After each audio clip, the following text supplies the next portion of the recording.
কি দেখেন? তোমাকে নিজের বুকে এত দেখার কি আছে? বিয়েই তো করছি দেখার জন্য। ভাবেন না? না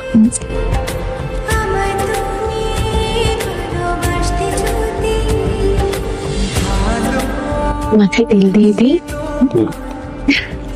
আপনার চুলের যত্ন নেওয়ার দায়িত্ব আমার।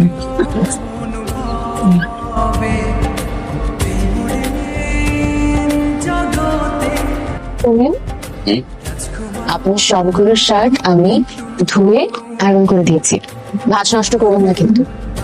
আরেকটা কথা, আমি খুব চাই আপনি যখন কালকে বের হবেন এই শার্টটা পরবেন, কেমন? রেখে দিচ্ছি।